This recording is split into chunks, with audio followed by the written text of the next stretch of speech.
Hello and welcome to another episode of Autogefuehl, today with me AJ. As you can see, today we have with us the Mercedes EQB, Mercedes' answer to the Tesla Model Y. Of course, up front it looks very similar to the GLB, as it should, because it is based on the same platform. In fact, it's the electrified version of that vehicle, but it brings that EQ design philosophy, and we see that right here in the front with this panel grille. Similar to the EQA, there's also an LED strip that runs right across the top. A good plus point is with the EQB, you do get multi-beam LED lights as standard. I really like the rear design of the EQB and generally the GLB as well. I think it has a very big appearance, but then when you take a closer look, you realize, hey, wait a minute, this is quite a compact vehicle. Very upright tailgate. And remember I was telling you that this is a smidge longer than the GLB, and well, that's because in order to keep that EQ design with this long LED strip right across the middle, they have had to redesign the tailgate. So this tailgate is a little bit more rounded here, and in the GLB, the number plate was tucked away here, but now it's down here.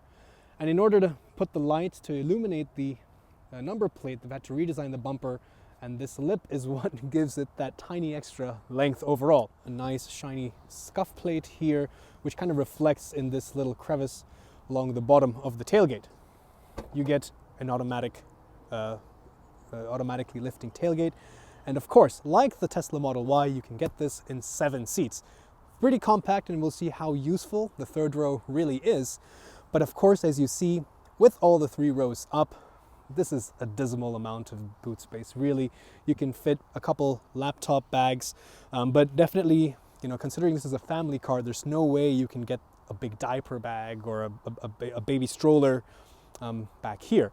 But of course, you can tumble these 2 seats easily with these red tabs, and they do fall completely flat. In fact, if you have the 5-seater version, there's a little bit more room liberated here. And therefore, if you put those the second row in the 5-seater down, the maximum carrying capacity then becomes 1,710 liters. So here we have the key fob, but you get keyless entry, so you can put it in your pocket, approach the car, put your hand in the handle, and then the doors unlock. The door opens really nice and wide. Materials are really nice and soft. Of course, you get the Artico leatherette and the microfiber here in the AMG line. Nice solid controls, of course, the seat controls right there. Pretty decent sized door pockets as well. And the cabin of the EQB also is really cool. I like this A-Class platform. I think the Mercedes interior design in general nowadays with the current generations are really spot on. The seats are also really well contoured. Again, you have microfiber in the middle to give you that grip. And you can get full animal-free interiors as well. So definitely with an electric car and animal-free interiors, I think that's a really sustainable way to go forward. Anyway, let's hop inside and take a closer look. Great, now cockpit overview. I really like the steering wheel. You have a perforated grip on the side, a flat bottom, it's fairly large. Something that we are very used to. I do like the rose gold finishes along the inside. And you have a lot of controls on the steering wheel. You have, thankfully, a lot of buttons and different kinds of toggle switches, but also a nice capacitive trackpad as well. This is for the instrument cluster and the assistance systems. On the right side, we have controls for your main infotainment system.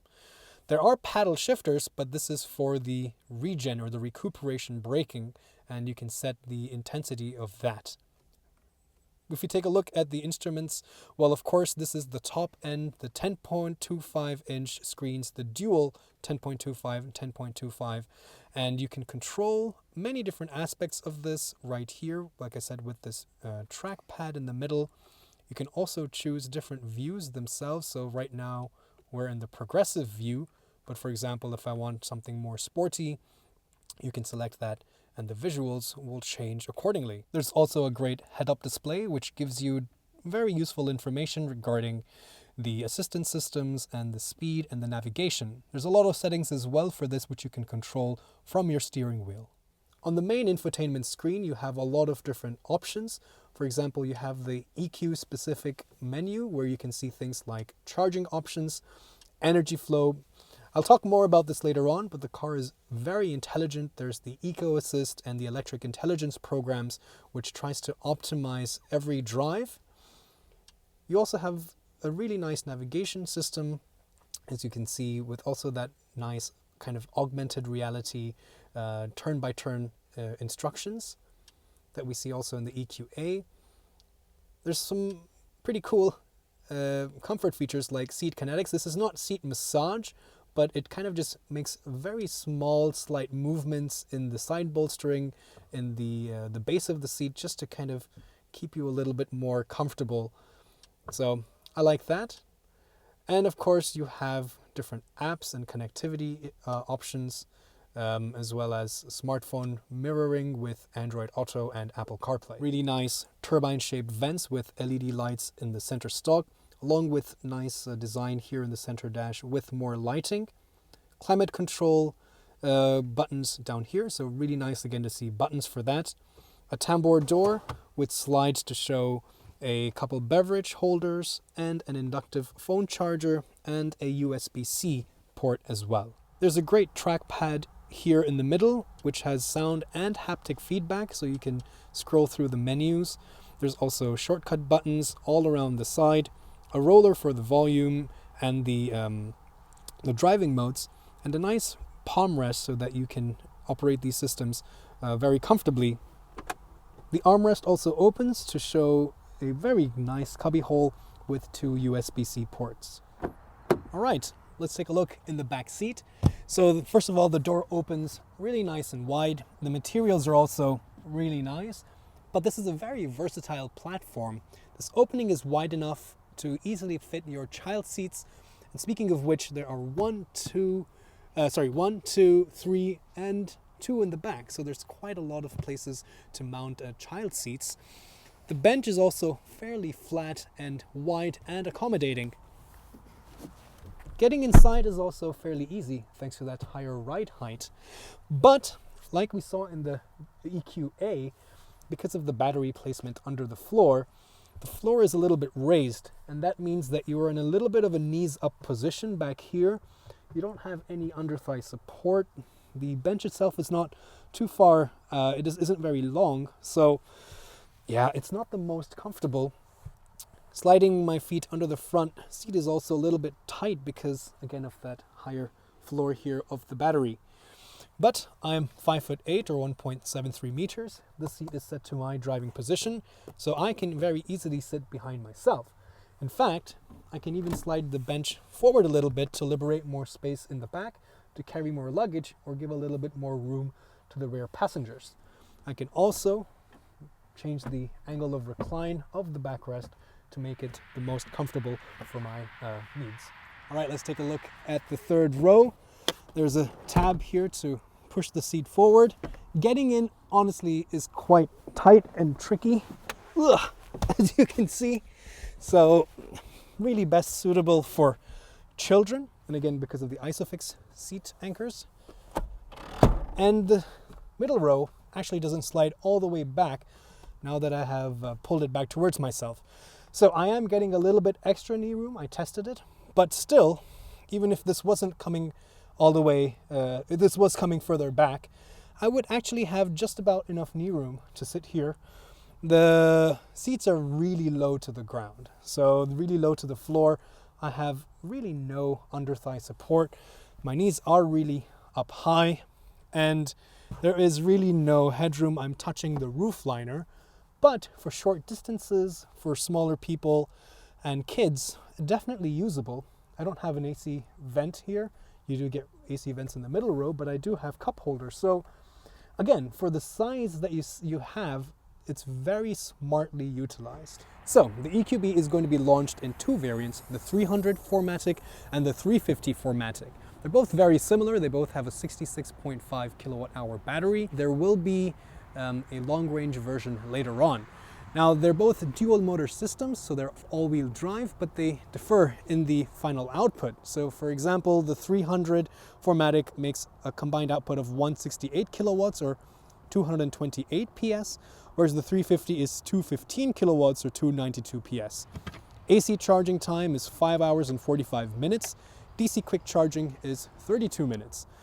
There will also be a little bit more economical and a little bit more affordable, rather, front-wheel drive version only. And of course, as you can see, this is the same GLB platform, so a lot of the electronic systems are right here in the front. All right, so the Mercedes EQB 350 4MATIC. That's what we're driving. This has the 292 PS or metric horsepower combined output. And of course, it's a very heavy car, but that's a pretty decent and a pretty healthy number. And we're here out on the highway, so let's just talk a little bit about the highway mannerisms. So first of all, there's a lot of assistance systems to help you, munch through those miles really easily. You have adaptive cruise control, you have lane keeping assist, you have traffic sign recognition, and all these systems work in conjunction to give you this kind of semi-autonomous highway cruisability. So effectively, the car is driving itself, it's checking for safe distance with the car in front, it's keeping me in the middle of the lane and making steering adjustments automatically, as you can see. If the speed limits change, it will also adjust the speed accordingly. In terms of NVH, that's noise, vibration, and harshness, it takes a little bit of time to calibrate yourself to an electric car, at least for me personally, since I don't drive this on a regular basis. And coming from my standard petrol engined car to this, I do feel like there's a little bit more tire noise, and that's because you don't feel the vibration and the sound from that engine constantly droning. But all said and done, it is fairly quiet, it's fairly hushed, and the seats are also really comfortable. You have a lot of adjustment, including extending the under-thigh support, the side bolstering, it's all electronically adjustable. You also have tilting and telescopic steering wheel adjustment, so finding a comfortable position is really easy. Because this is a SUV, you sit fairly up high, so you get a really nice visibility of the surroundings. And thanks in part to that tall front straight windshield, as well as the very nice tall windows on the left side and the right side. Even the sunroof does help bring in some light directly on top of me, so it does feel like I have a really good visibility. Out the back as well is really good, thanks to that tall and upright rear window. So now you see that the speed has come down to 100. The car is automatically adjusting that speed for me. And yeah, it's very comfortable, very, very easy to munch those miles away. But it's an electric car, so range anxiety, right? Let's talk about that, because this has a lot of smart systems to help eke out every ounce of that juice that you have in that battery. There's the Eco Assist, there's the electric intelligence, and it's a really complicated software. So what does it do? Right now, we're navigating south from Sindelfingen towards Immendingen, and the software is, first of all, calculating the most economical route. It's taking into consideration things like the temperature. So, for example, if the temperature in a certain route is a little bit better, if it's a little bit warmer on a cold day like this, it might pick that if the trade-off is worth it, because it doesn't have to spend that much electricity warming up the interior of the car. If I have to climb a hill, then it will manage how much battery is necessary to make that climb. So maybe it will limit some of the air conditioning functions or some of the speed or the acceleration right now to save enough battery to reach that mountain and climb it effectively. If I do have to make charging stops on the way, it will also determine which is the best charging spot, which has the most available chargers, and also how long I need to charge. Maybe I don't need to stand there and wait for the whole 100%. Maybe just to make it to my destination, I need 20% here and maybe 20% there. And so it calculates so many different things. It also has automatic mode for the recuperation, the regen brakes here. So it will decide based on the topography, the altitude, the temperature, the driving style, everything, and decide of whether it needs to have a really harsh recuperation, like we're going downhill right now. And basically it's a super smart system. And it really is, it gives me confidence that, while I might not be the most smart in terms of, having the best range and getting the most out of that battery, at least the car is. And it will guide me and it will make sure that I reach my destination without being stranded. So that's pretty cool. Of course, the range on this version right now is not as high as, say, the Model Y, but again, part of the upcoming versions, there will be a long-range version as well. Steering also has pretty good feedback and feel. We'll try to drive around on some more winding roads to give you more feedback on that. But again, with the dual motors, you have all-wheel drive, and even here, the smart systems will decide which motor should be used for what during what part of your driving to ensure that it's the most economical. And overall, the suspension is also managing the weight of this SUV really well. On the highway here, when I go across different surfaces, I don't really feel a big change. It controls the weight also thanks to that battery being low down. There's a low center of gravity. This also really helps the suspension manage it better because there's the center of gravity isn't really high. So all in all, on the highway, thanks to the electric intelligence system and these very comfortable NVH levels and the suspension and the seats, the EQB is a great SUV to take on long drives. So we're just driving through a little village, and I really like that electric intelligence, that eco assist system, especially with this automatic recuperation, because as I'm approaching a roundabout, for example, it automatically slows me down. So you really don't really have to use the brakes all that much.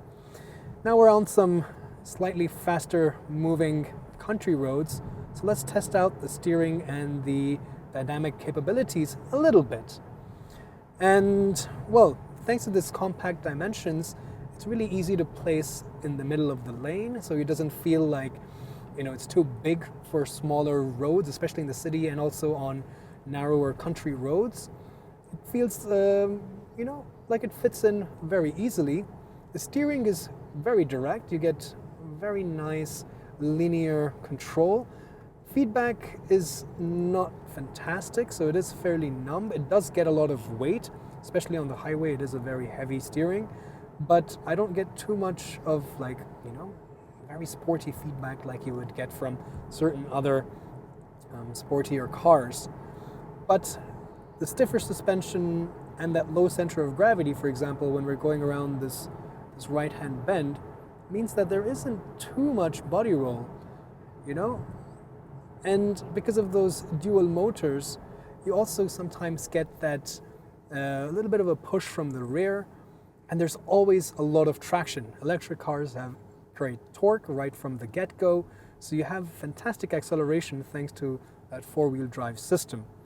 So overall, I think it's a really great package. There are compromises, of course, in terms of the seat space in the middle row because of the higher floor, and the third row is really tight, but then again, that getting into this because it's a GLB, it's not a GLE or a GLS, or the GLB platform. So it's a really well-packaged, well-rounded product, but you cannot expect it to be as efficient as Tesla Model Y, for example. I mean, right now we're getting 26.2 kilowatt hours per 100 kilometers, and we've been driving for just about an hour and a half for about 100 kilometers, mostly on the highway, but everything was in eco. In fact, in the eco mode, it's a bit cold inside, even though I've put the temperature up to a nice balmy 22 degrees centigrade. It's not the warmest, but that's the point. Even with all these ecosystems running, the efficiency is not that high. But on the other hand, you get really good technology with the smart systems. You get a head-up display. You get a car which is a lot more capable in terms of dynamic handling capability. And overall, you get that nice premium badge and this very nice infotainment and instrument cluster, which although the Teslas are really cool with the big screen in the middle and so on, I really do like the Mercedes, these two landscape screens and the head-up display. I like to have my instruments here, and therefore I think maybe this would be a version that I personally would prefer, but I want to know what you guys think. Put it down in the comments below.